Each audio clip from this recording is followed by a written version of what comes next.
राज्यात शोककळा असल्याने नांदगाव शहरात श्री विश्वकर्मा जयंती उत्सव साधेपणाने साजरा करण्यात आला।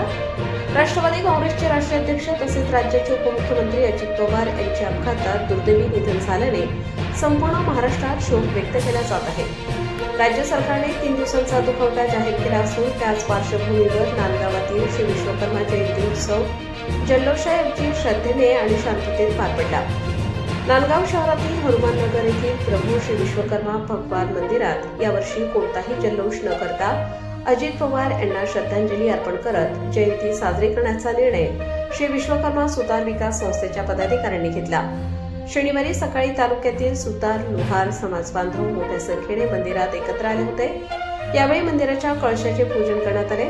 त्यानंतर श्री विश्वकर्मा भगवानांच्या मूर्तीचे विधिवत पूजन करून पुष्पहार अर्पण करण्यात आला। महाआरतीनंतर उपस्थित भाविकांना प्रसादाचे वाटप करण्यात आले। किरण काळे, नांदगाव। दुर्दैवी असा अंत झाला त्या पवार कुटुंबियांवर मोठा दुःखाचा डोंगर कोसळलेला आहे।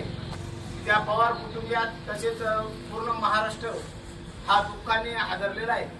त्या दुःखात आपण विश्वकर्मा बांधव सुतार लोहार संघटनेचे सगळे पदाधिकारी कर्मचारी आपले पदाधिकारी नांदगाव सहभागी आहोत आणि त्याबद्दल आपण त्यांना भावपूर्ण श्रद्धांजलीबद्दल 2 शब्द स्तब्ध उभं राहायचं।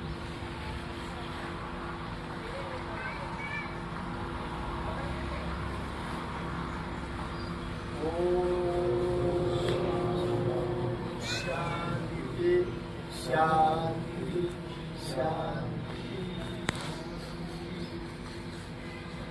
ताज्या व महत्त्वाच्या बातम्या बघण्यासाठी प्ले स्टोअरवर जा, प्रबलभूमी ॲप डाउनलोड करा व या धावपळीच्या जीवनात अपडेट रहा।